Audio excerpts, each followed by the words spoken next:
La clé des songes, ou dialogue avec le bon Dieu. Suite de la première partie. Chapitre 12. 4 temps pour un rythme. Mais il est temps de redescendre sur terre et de revenir à ce rythme à 4 temps. Sur un exemple, celui, disons, du périple auquel vient de nous convier un rêve messager. 1. Le sommeil. Nous vivons le rêve.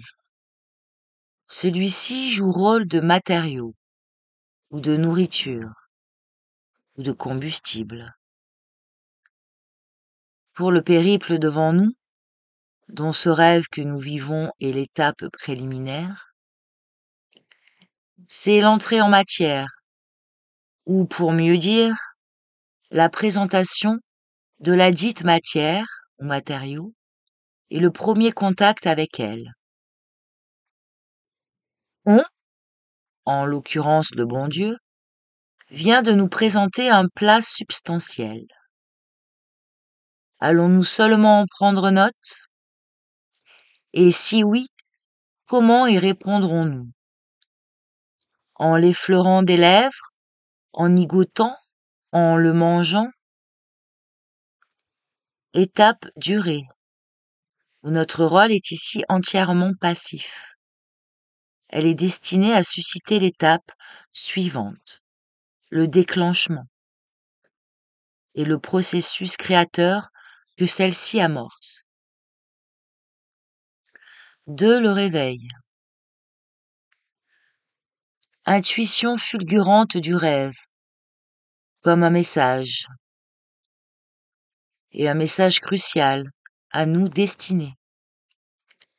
Foi accordée à cette connaissance immédiate. Venue, nous ne savons d'où. Désir d'entrer dans le rêve, de nous pénétrer du message, lourd d'un sens inconnu. Volonté de connaître, venant acquiescer au désir et animé par la foi. 4 mouvements de l'âme, invisibles quasiment et indissociables, alors qu'ils viennent d'éclore dans les replis obscurs de la psyché, telle une imperspectible étincelle fusant dans l'ombre. Étape instantanée, intensément et secrètement active, à la fois et intensément yang et yin, mâle et femelle. Avec elle s'amorce le processus créateur, proprement dit, préparé par l'étape précédente. 3. Travail. Se poursuivant dans les heures qui suivent, si les circonstances ne nous contraignent à le remettre à plus tard. Tel un fœtus venu à terme se ferait un obscur chemin vers la lumière. Ainsi, la compréhension parcellaire, périphérique, venue avec les rêves et saisie au réveil, se ferait laborieusement le sien. Couche par couche, vers les profondeurs, de la périphérie vers le cœur, de la lettre du rêve vers son sens profond, de la surface consciente, de la psyché vers ses tréfonds. Étape durée, souvent longue et laborieuse, où la traversée de chaque couche est en elle-même comme le travail dans un mini-périple, partiel, préparé par la traversée de la couche précédente, amorcé par le franchissement, allant de celle-ci à celle-là,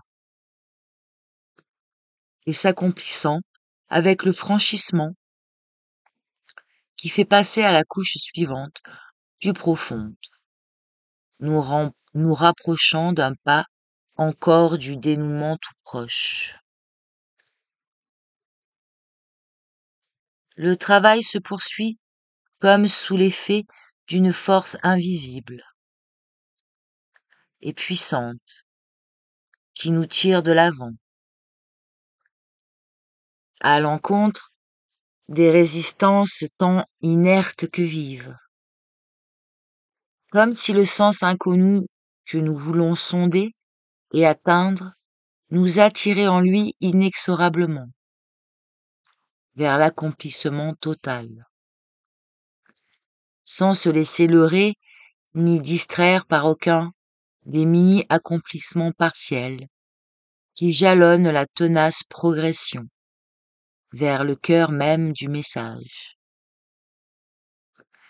Alors qu'avec chaque nouveau pas accompli vers le sens entrevu, monte la tension et la réponse émotionnelle.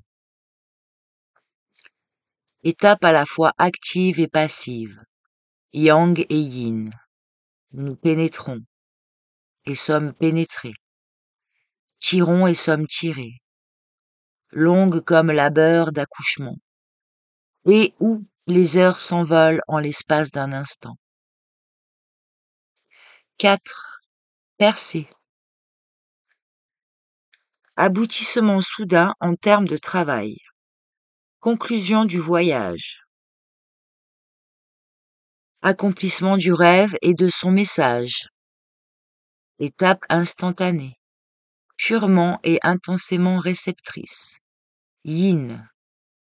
Toute velléité de pensée, d'action abolie, alors que fluent à travers l'être les flots d'une émotion rédemptrice.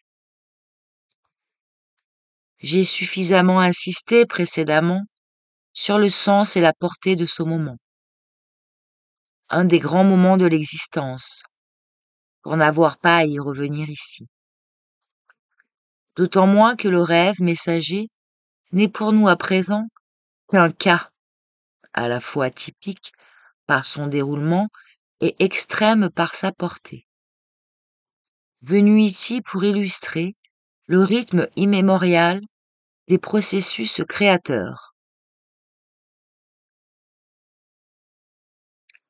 Qu'il s'agisse du périple préparé par l'apparition du grand rêve, ou de tout autre périple de découverte, l'étape la plus secrète, la plus délicate de toutes, la plus incertaine, celle-ci qui a tendance à échapper totalement au souvenir conscient, dans sa nature intime du moins, sinon dans son existence, c'est celle de l'étincelle qui fuse, c'est le délicat enclenchement du processus créateur, la vive perception d'une substance vierge, dans sa richesse insondée et dans sa puissance.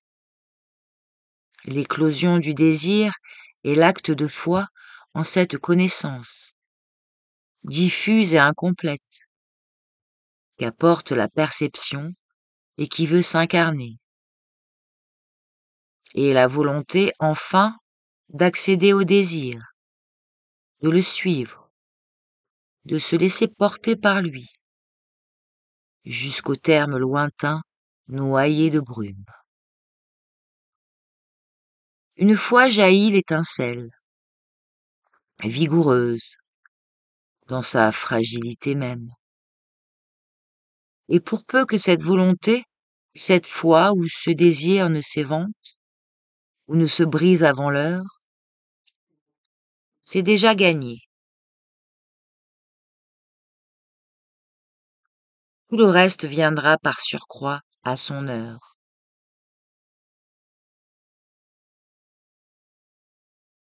Ainsi, c'est le moment le plus obscur, le plus ignoré, quand il n'est renié ou objet de morgue et de mépris, qui est aussi le plus décisif, le moment créateur entre tous.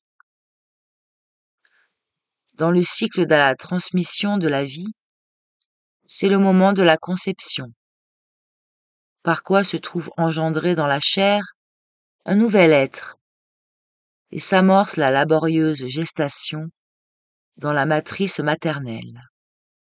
préparant une deuxième naissance à la lumière du jour. Et ce mépris que de nos jours je vois s'étaler de toutes parts, pour ce qui fait l'essence même de toute création, pour cette chose infiniment fragile et délicate, et infiniment précieuse, n'est qu'un des innombrables visages du secret, lourd d'ambiguïté et de honte, qui, de temps immémoriaux, entoure l'acte de conception, l'acte de vie même dans notre être de chair et le fruit. Chapitre 13. Les deux cycles d'Éros, ou le jeu et le labeur. 21 mai. Voici deux autres mesures, mais le rythme créateur, les deux cycles d'Éros, ce sont les deux archétypes de l'acte de création dans le champ de l'expérience humaine. Alors que l'archétype ultime nous échappe à jamais, inscrit qu'il est dans la nature du créateur.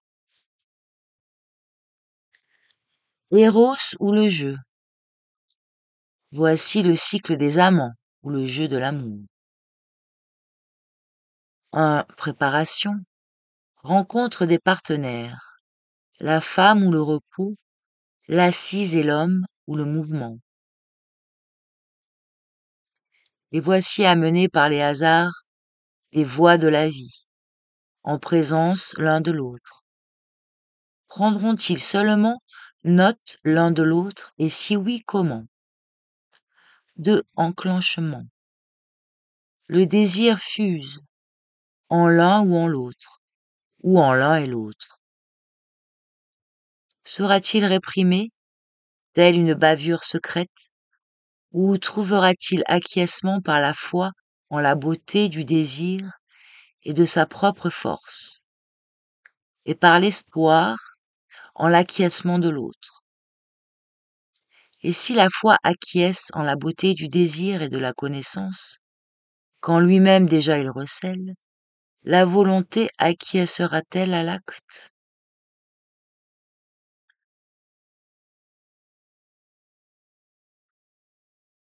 Quand désir, foi, volonté concourent et concordent, l'étincelle déjà a fusé dans sa force vive originelle.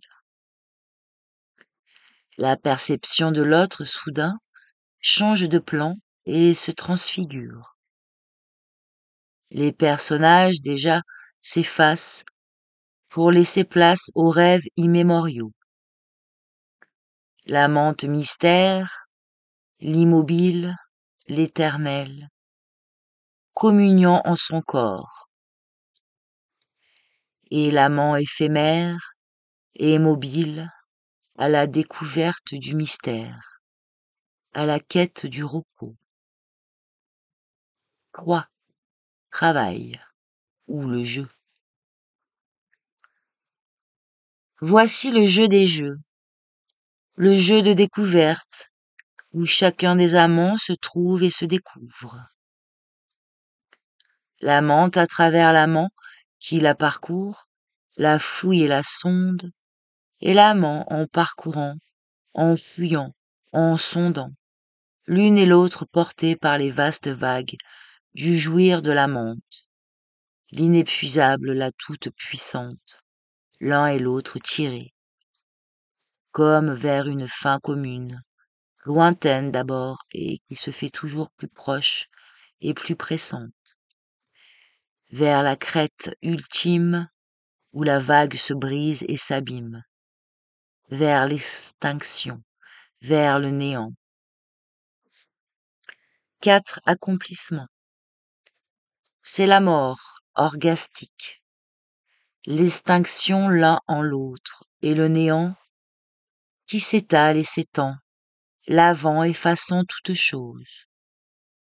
Et dans cette mort, dans ce néant humide et tiède, point, comme un premier sourire, comme une humble lueur, le nouveau-né l'être dans sa fraîcheur première, l'être des jours d'Éden et de l'aube des jours, l'être neuf, vide de désir, l'être rené, en lui par elle, et en elle par lui, lui comme elle à la fois père ou mère, et l'enfant nouveau-né. Éros ou les labeurs. Voici le cycle de l'incarnation, ou les travaux de la vie. La rencontre a eu lieu ou les rencontres, et l'étincelle a fusé une fois ou 100 fois. Les partenaires désormais forment le couple, des époux, ouvriers conjoints des œuvres de vie. Préparation, c'est l'étape du jeu d'amour, dans le cycle précédent, le cycle des amants et de son achèvement orgastique. À la fin de l'étape, la semence s'est épanchée et l'ovule attend, niché dans la tiède et obscure moiteur de la matrice. Les gamètes mâles se pressant à l'assaut du demi-germe d'être, appelant son autre moitié qui doit le compléter. Y aura-t-il un vainqueur? Y aura-t-il un germe d'être? 2 enclenchements. Les gamètes mâles et femelles se sont joints. C'est la conception, ou fécondation de l'ovule. L'apparition biologique, dans la chair, du nouvel être, par ce germe d'embryon qui vient de se former. Y a-t-il ici acte de connaissance, de désir, de foi, de volonté? Je soupçonne bien que oui, sans pouvoir l'affirmer. Pour le savant, il est vrai, la question ne se pose pas. Pour lui, tout est réglé par les lois aveugles du hasard, qui est le nom que nous donnons à notre ignorance. Pour lui, tout est réglé par les lois aveugles du hasard et de la nécessité, qui est le nom que nous donnons au peu que nous savons, en l'occurrence sur les processus biologiques et moléculaires. Mais sûrement, hasard et nécessité sont les instruments d'un propos qui nous échappe, dans une main experte que nous ne savons ou ne voulons pas voir. Et l'âme appelée ici à s'incarner à nouveau, et son désir et sa peur, sa foi et ses doutes, et sa connaissance précaire, et ses innombrables ignorances, et sa volonté, peut-être hésitante, de tenter l'aventure nouvelle, ou de s'y soustraire si elle peut. Tout cela, sûrement, agit et s'exprime sur le plan de la matière et des œuvres obscures du corps, tout comme les désirs, peur, assurance, doute, connaissance, ignorance, venant confluer en un acte plus ou moins affirmé, ou plus ou moins confus de notre volonté, en nous, âme incarnée, s'exprime et agit d'innombrables façons sur le plan de la chair et de la matière. Aussi, dans l'ignorance vaut-il mieux, plutôt que d'affirmer ou nier, s'interroger ou se taire. 3. Travail. C'est la laborieuse gestation de l'embryon, dans la matrice nourricière. La longue et minutieuse construction, cellule après cellule, de la demeure ou la maison de l'âme réincarnée, œuvre d'une complexité et d'une délicatesse prodigieuses, dans chacune de ses parties infimes, comme dans leur mystérieuse coordination, et l'harmonie parfaite des fonctions et des formes faites à l'image de Dieu. Alors que se déploie et s'épanouit la demeure, et à travers émotions et aléas de sa vie utérine, l'âme, avec espoir peut-être, ou avec appréhension, attend l'heure marquée qui mettra fin à sa relative quiétude, l'heure de l'expulsion. 4. Accomplissement. C'est la naissance du nouvel être à la lumière du jour. Son deuxième départ dans sa nouvelle aventure terrestre. Une deuxième fois, les dés sont jetés. L'âme est confrontée à nouveau pour sa croissance à la condition humaine. Les deux cycles archétypes se chevauchent. Voici Eros enfant. Eros jouant l'amour et moissonnant plaisir d'amour et connaissance charnelle de la mort et de la naissance, se transforme en Eros l'ouvrier, qui laboure le champ du maître de la vie, pour y semer la vie et l'arroser de sa semence, de sa sueur, de son amour. Le jeu d'Eros n'est pas sa propre fin, et ce n'est pas nous qui fixons les fins. Il est une préparation, et l'accomplissement du jeu d'Eros enfant est aussi l'amorce des labeurs d'Eros, le laboureur.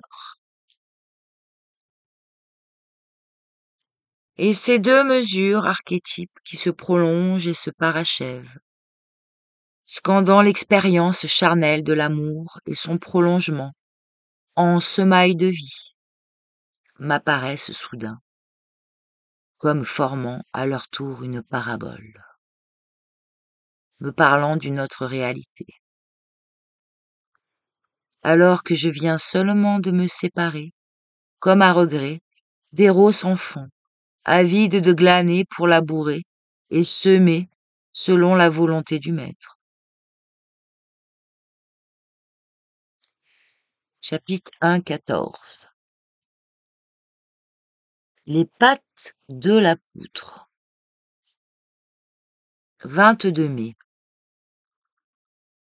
Après la discrétion des derniers jours sur les processeurs créateurs, en général, il serait temps de revenir au rêve et au travail sur le rêve messager.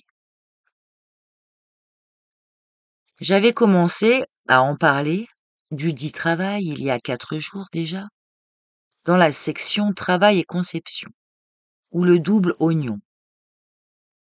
C'est là que j'ai commencé à entrer dans la question, certes pertinente, pourquoi donc il faut un long et laborieux travail pour arriver péniblement à saisir, au bout du compte, un sens qui aurait dû être évident dès le début.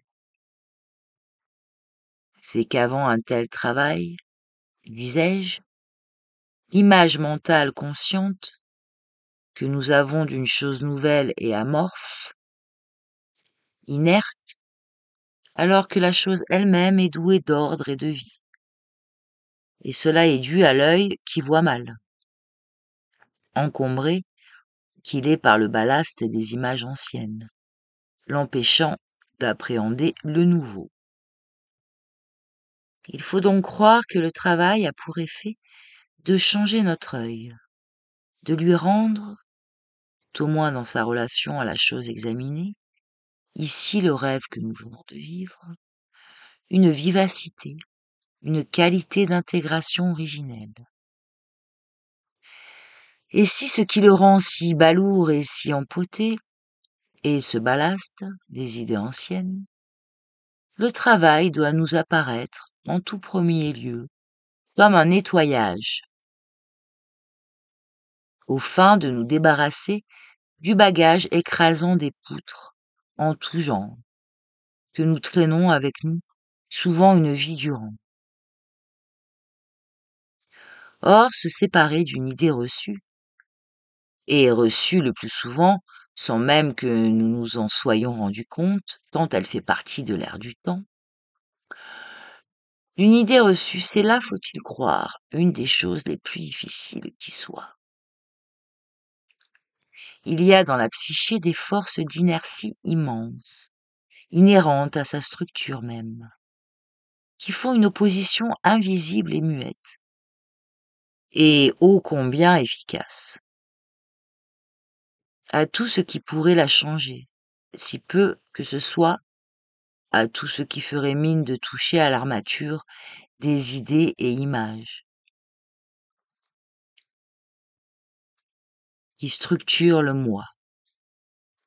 Il en est déjà ainsi dans le domaine relativement anodin de la recherche scientifique. Mais lorsqu'il s'agit d'idées et d'images qui impliquent notre personne, de façon tant soit peu chatouilleuse, rares sont ceux où cette inertie générale ne se double de force de résistance vive, d'une puissance stupéfiante, d'une coriacité à toute épreuve. On souffrirait 1000 morts, et on en infligerait 1000 fois 1000, sans sourciller, plutôt que de prendre connaissance, humblement en soi-même, du moindre de ces actes de vanité, de pusillanimité ou de violence secrète, qui émaillent les jours comme des meilleurs d'entre nous. Il est vrai qu'il n'y a pas de petites choses dans la connaissance de soi-même, quand celle-ci est autre chose qu'un simple fleuron à son image de marque. Et prendre connaissance d'une telle chose pour ce qu'elle est, et la situer à sa juste place, c'est déjà l'écroulement d'une certaine image de soi, et l'écroulement en même temps de tout un ensemble figé d'attitudes et de comportements dans sa relation à soi-même. Toujours est-il que le grand rêve, lequel justement, plus qu'aucune autre chose, est fait pour nous toucher de façon névralgique, mobilise aussitôt des résistances invisibles et véhémentes, qui prennent soin d'évacuer au plus tôt le message entrevu.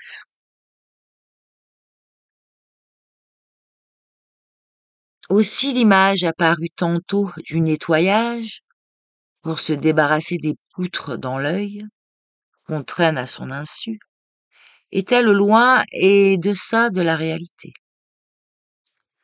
Pour la rendre plus ressemblante, il faudrait y préciser que lesdites poutres sont non pas seulement des choses, lourdes certes, mais par elles-mêmes inertes sans plus, qu'il suffirait de tirer de là pour s'en débarrasser. Mais qu'elles seraient au contraire animées d'une vie et d'une volonté propre, d'une volonté farouche et tenace, de ne se laisser déloger de là à aucun prix, s'accrochant à l'œil des pieds et des mains. Ces poutres pas comme les autres, ou même de 100 pieds et de 100 mains à la fois.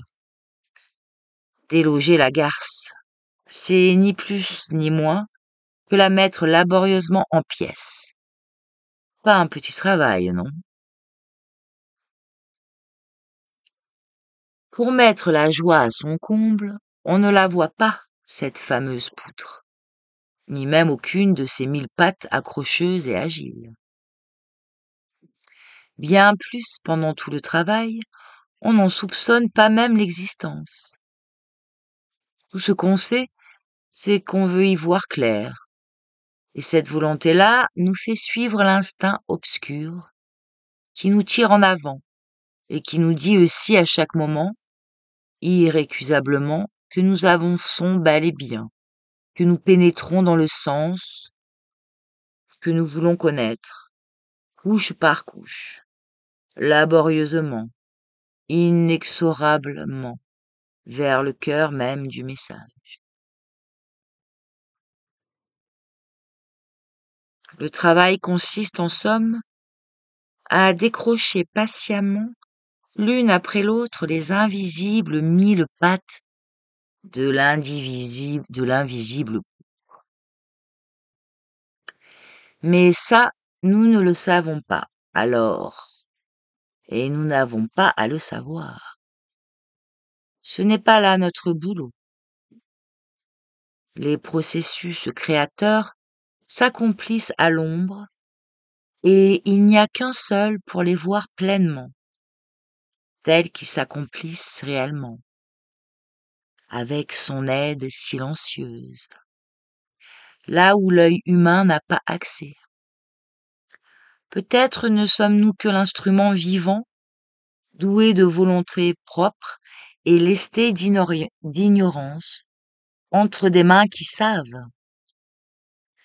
Notre boulot, c'est d'acquiescer par la foi agissante à l'œuvre qui doit s'accomplir, par nous et en nous, si nous le voulons. Notre boulot, c'est cette foi, cette volonté, cette obéissance. Tout le reste, j'ai dû déjà le dire ailleurs, est dans ses mains et nous vient par surcroît.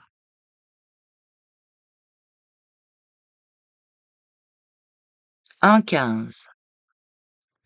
La frotter à l'ail.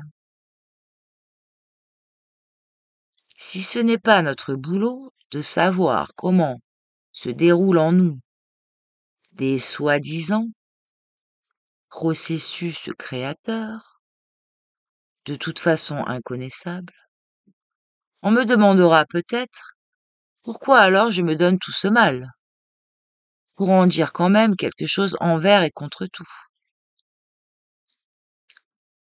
Et là, ça fait une semaine pile que je m'y exprime. Question encore pertinente. Je dirai à ma décharge que je n'ai pas fait exprès. C'est venu, ai-je déjà dit, comme malgré moi. Et c'est justement là un bon signe. Si le lecteur a l'impression de perdre son temps, moi au moins n'ai pas l'impression d'avoir perdu le mien. Pour en terminer quand même avec ce malencontreux travail, dans lequel me voilà engagé, sur le travail dans la découverte.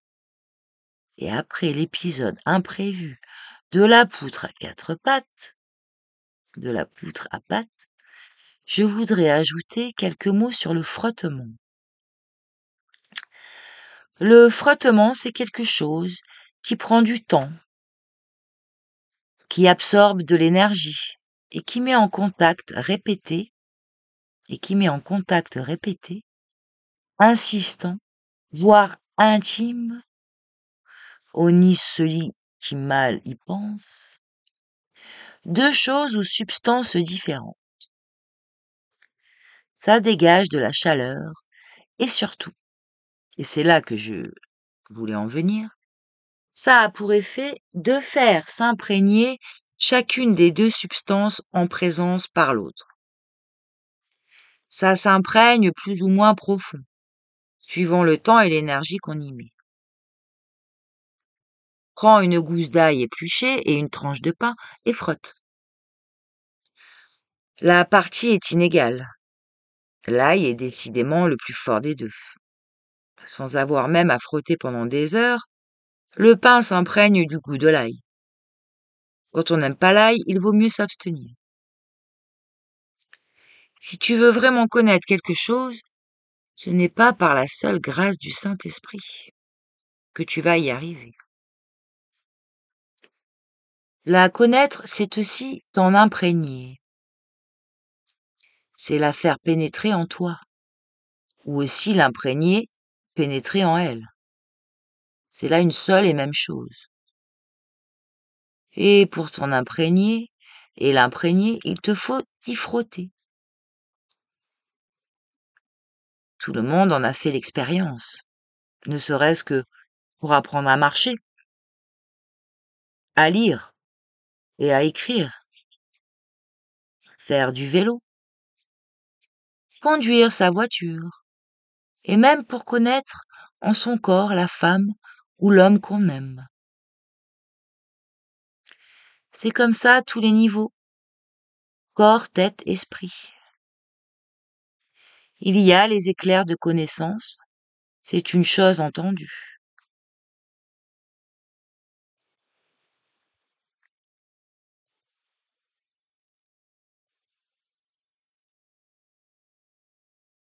Ils éclairent un paysage vivement, l'espace d'un instant, et disparaissent.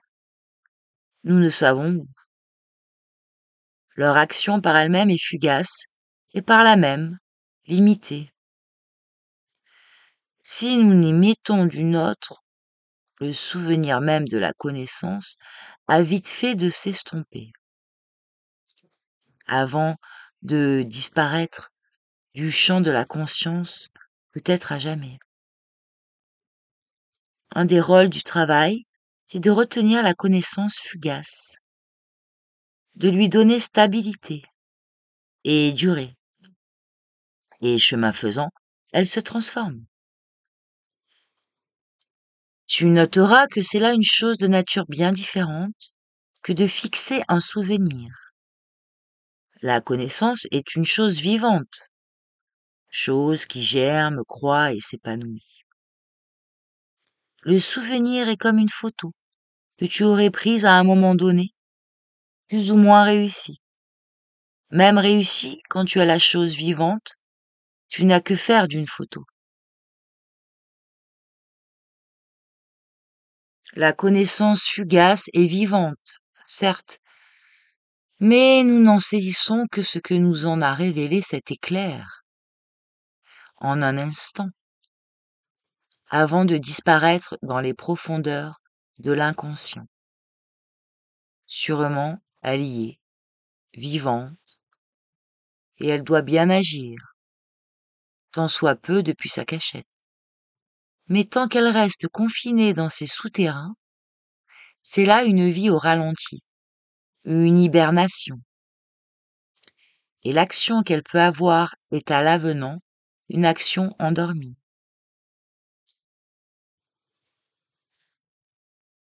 Donner à une connaissance enfouie son plein épanouissement, selon la vitalité qui repose en elle, c'est aussi et surtout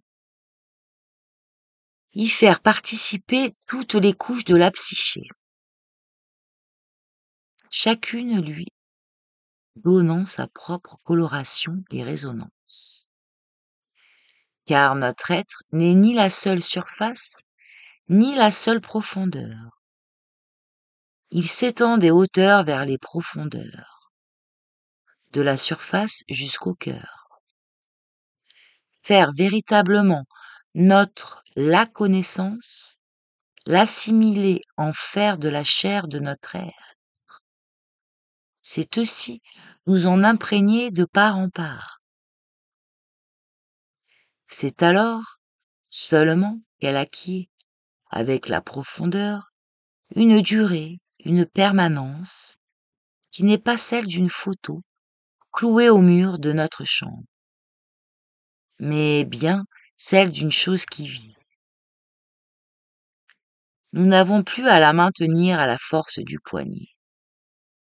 Dans le champ du regard, au prix d'un effort parfois prodigieux, telle une prisonnière agile et forte, pressée de s'évader.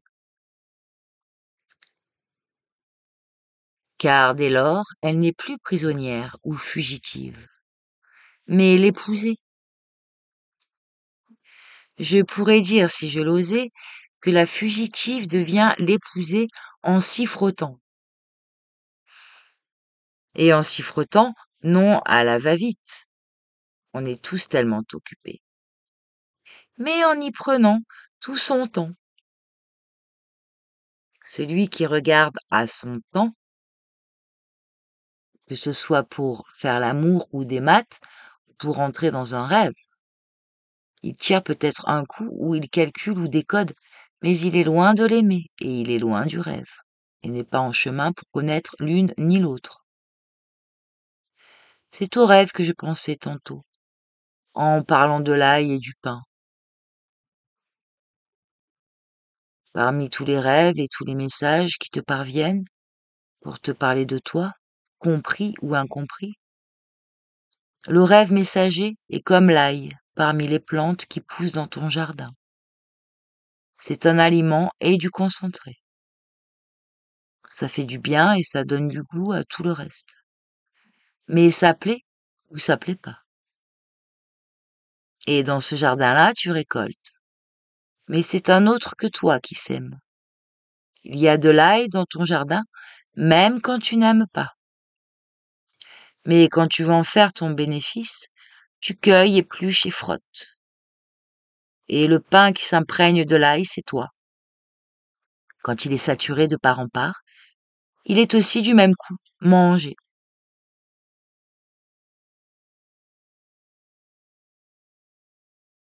Un 16. Émotion et pensée, ou la vague et la cognée. 27 mai. Il reste encore un aspect du grand rêve que je n'ai fait que frôler en passant ici et là, c'est l'émotion. L'émotion, contenue qui traverse de part en part le rêve et qui souvent finit par monter en crête de vagues démesurées pour se briser soudain par le réveil en sursaut. Et en les secondes encore qui suivent le rêve haletant, cette vague vivante qui traverse l'être et chose plus réelle et plus puissante, et puise en des eaux plus pures et plus profondes que tout ce que nous avons connu en notre vie éveillée. Et c'est bien dans le sillage immédiat de cette vague surgit des profondeurs que nous vient cette connaissance instantanée et sûre, ce rêve que nous venons de vivre et qui en ce moment même encore pulse à travers chaque fibre de notre être.